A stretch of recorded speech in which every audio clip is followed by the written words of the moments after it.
peace, love, and divine light. It's Gabrielle. So the following recording you're going to hear is going to be about a dream I had on January 20th. And this is the last subsequent message that I was instructed to post. And after this, we're going to get more in-depth in videos about, how to raise your vibration and why it is extremely important beyond what we're experiencing in this current status that these videos have been about. So stay tuned, and just as a heads up, it is a little lengthy. It is directly out of a dream, so that means it may be a little palsy, etc., etc. So what you can do is go up to settings and hit ×2, and that will help speed it up. If you don't mind the pauses, then hang on for the ride. And thanks for tuning in. Peace and love to you all. It's 2:22 a.m. Saturday,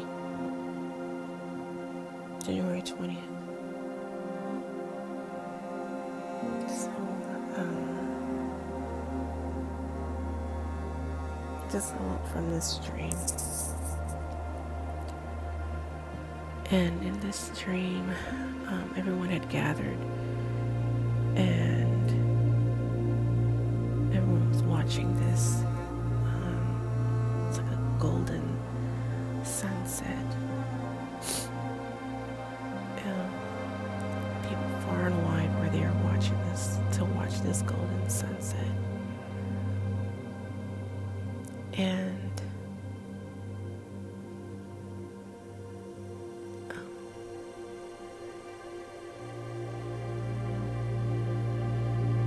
I remember seeing everybody around with their picnics and children running around, and it was such an event. Everyone had on very bright, beautiful colors. The setting was definitely like in India. It was the gowns that they wore for celebration.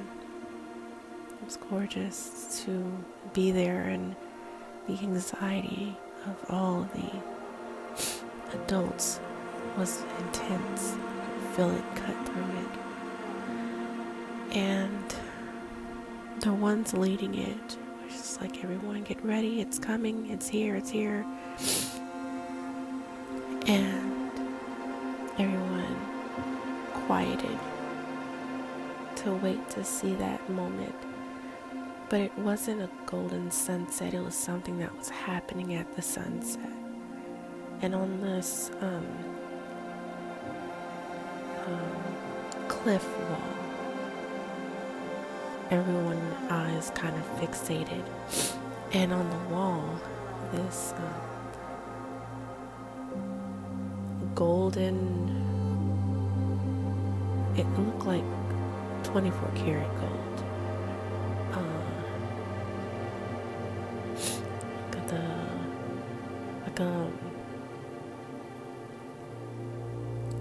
These drawings were coming up on the cliff wall. So they were like shadows, it seemed, because the light was coming from behind us and he eclipsed onto the wall. But it seemed like it was only a shadow. But everyone was so enamored by the shadow effect on the wall and the gold and hue of everything. They didn't notice that the shadow being cast from the sunset was very faded. It was still very vibrant, very, very beautiful, very golden and glimmery. And it was etched in the wall, where you can see where the sun was hitting the wall, and it wasn't where it was and where it wasn't showing up. But in certain parts, the wall glimmered that gold, and it looked like something was a form there or a shape that was too faded to tell what it was, but it seemed like there should have been more, and it left me like wanting more. But as the sun set and it was complete, everyone packed up their picnic blankets and put everything away and started walking away, and we're fulfilled, we're content, we're happy with having captured this rare event, like a moment where people gather for this eclipse. When we have these rare eclipses, everyone was happy to have seen it in this lifetime, and I still sat there in my seat saying, where are you guys going? There's more. There's got to be more. This is not it. There's more. And in my eyes, I saw it as a shadow puppet when the real thing was somewhere else. And so I saw a group of gurus and priests cutting across. And I said, what are you guys, why are we leaving? It's not over. It's just beginning, right? Like, that was not it. There was more. I could see more. I could see it clear as day. There was more. A few of them looked at me and shrugged off, and then a few of them looked at one another in kind of a disbelief.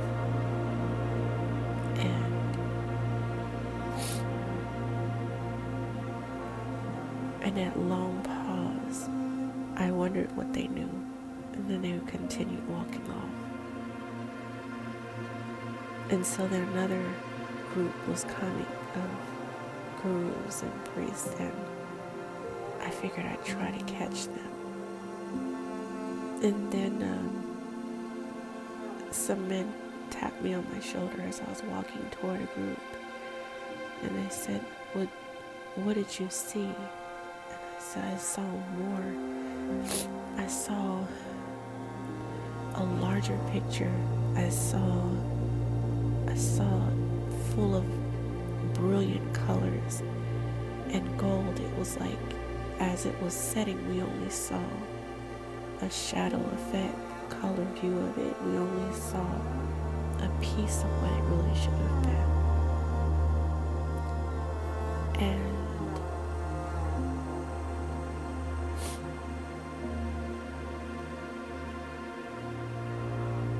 they said, well, can you show us? Can you come with us and show us what you saw? I said, I don't know if I can show you, but I know what I saw in my eyes. I know what I felt, like I was missing a whole piece of the picture. And they said, that's fine, just show us what you saw. And so I walked with them, and I noticed they didn't look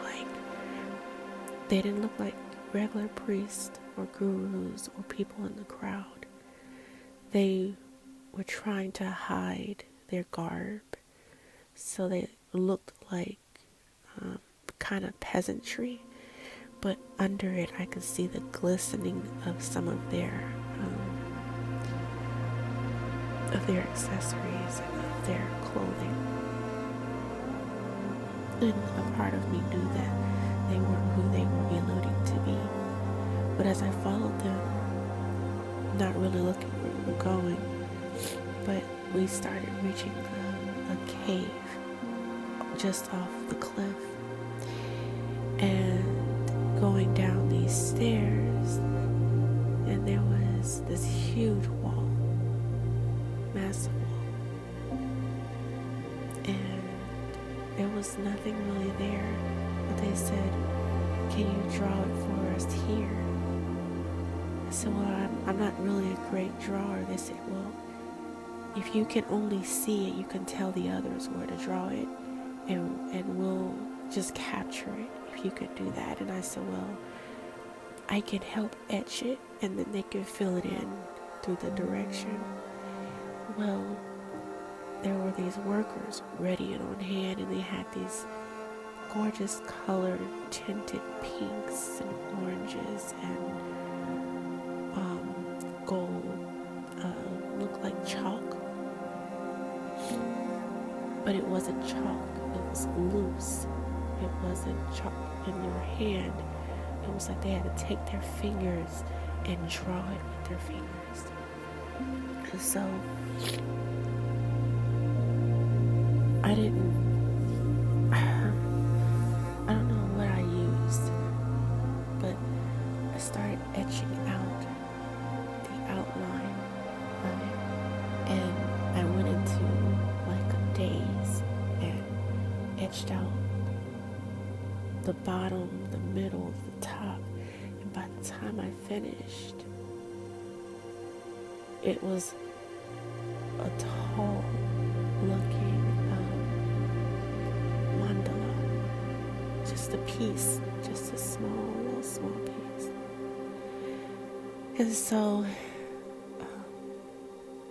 as I came down out of the channel, whatever it was, and I stepped back to view it, I had noticed that there had been more people gathered, also given instruction on saying, this is what they were seeing.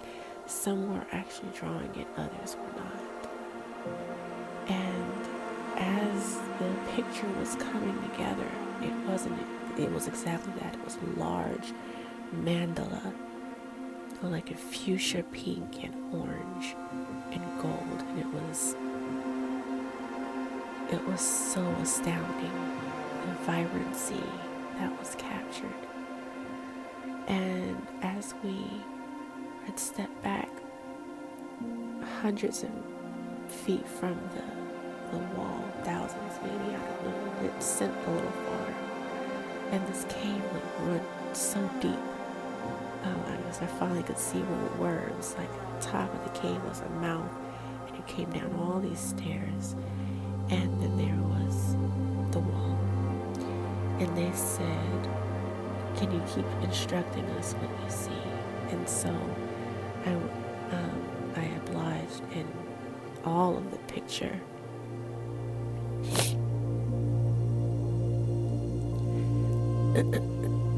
took up the wall at this point, and the activation of the colors went from a level 10 to a level 15 to a level 20. And they said, the time has come, and I'm seeing those who I knew were dressed as peasants. They were taking off their clothes, and they were royalty. And high priest, and there was such an excitement with everyone in the room in this space, and they all were like,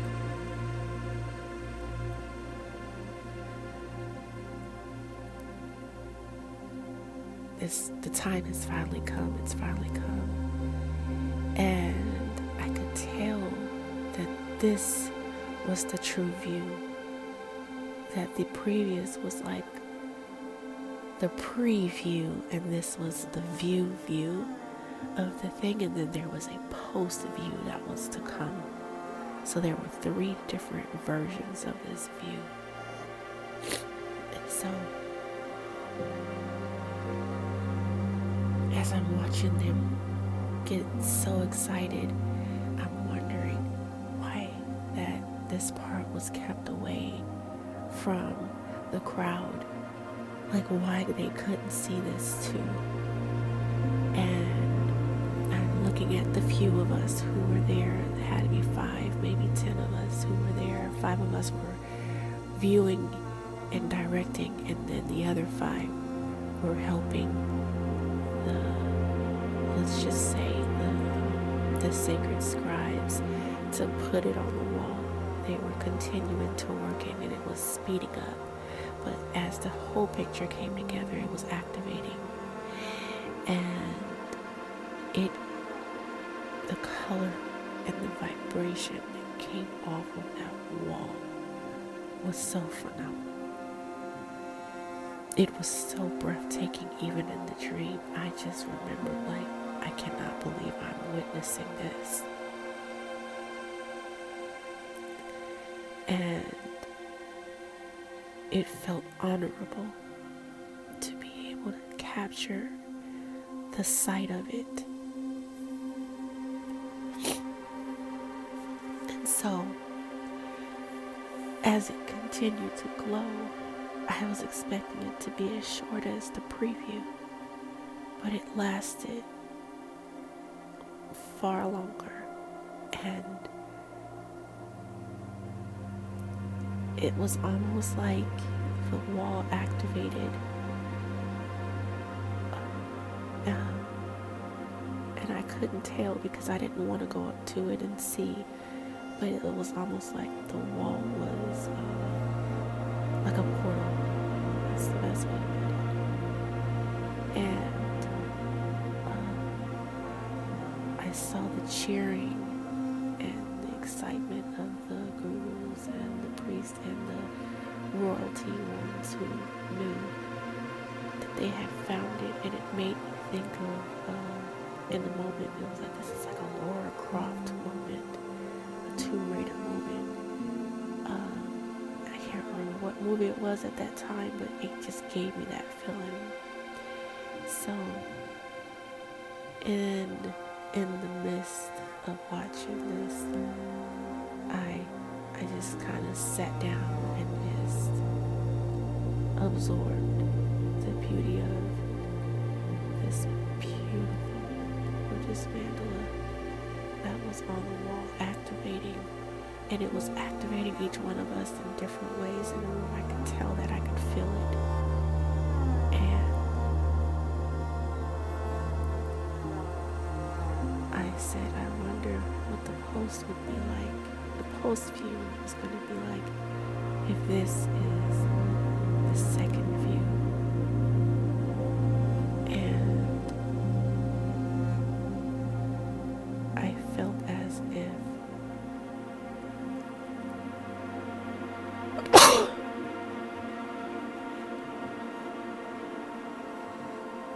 I felt the celebration energy all around. I felt the hands of congratulations on my back, and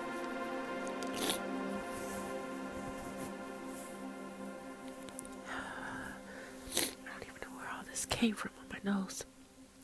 It was just so magnificent.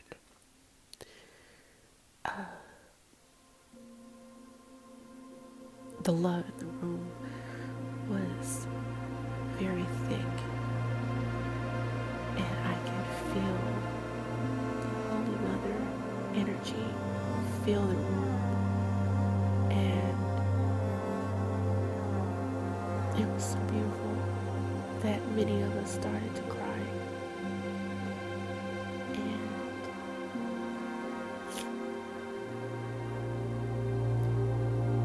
it was just magnificent. I can't put words to how it filled my entire body, and then the feeling of the mother presence and the love that was there, that divine feminine energy is unmatched to any word in existence. And I just wanted to stay in that space forever, but I knew that it would soon be over and we would have to prepare for the post view of this moment in time. And one of the royal individuals came up and put their hands on my shoulder and told me, thank you for providing the opportunity for them to see this, and that we must hurry because the last part was coming soon, and we didn't have time to waste. And so it seemed like on the south part of the wall I'll just leave it at the south part of the wall was where we had work to do for the post view to take place. And so many of the workers had already moved all of the equipment over to begin on that wall. And this is when I woke up, became conscious. But I could bring that feeling back with me of great accomplishment and that love of that divine feminine. And I could almost hear her. It's like she was speaking to me, but I was not sure because I was so caught up inside of the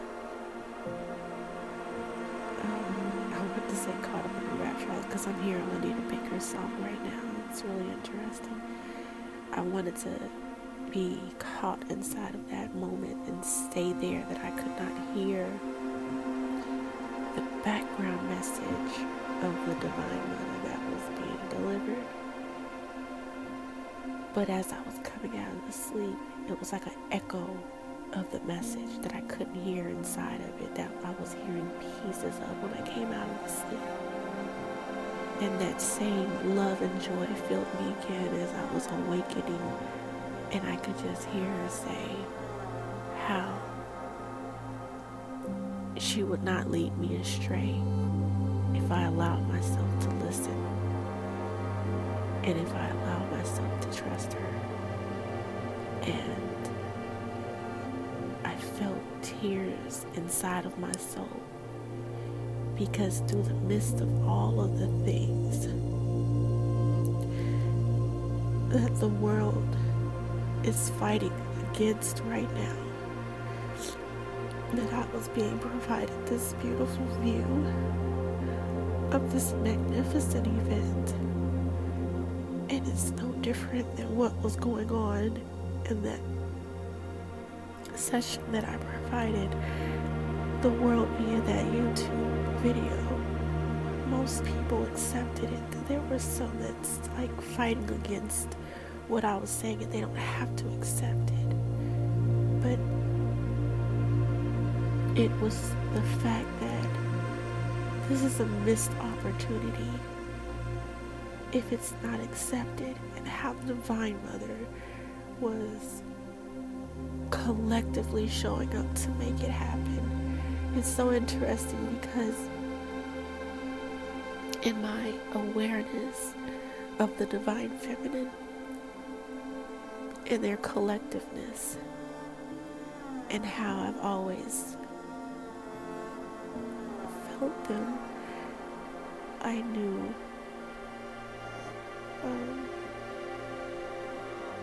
that this was something special, and that I had to stop allowing myself to be full of doubt, because in honesty I kept saying, well, what if they're right?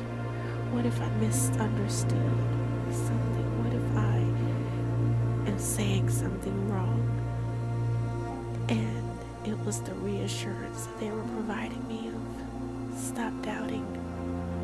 We are telling you what we need you to know. You're not getting it wrong. And that was such a gift. It was such a tremendous gift. And I'm so grateful for all of it. You know, and it appears in my soul, I know, that how I've been hearing the great message of there will be 2 more opportunities for this, and we have to be ready to be in position for it. I don't know how to convey this for others to receive it, but I only pray that they provide me everything I need to know to fulfill the vision for others, so we can all get there. Ashe. Ashe.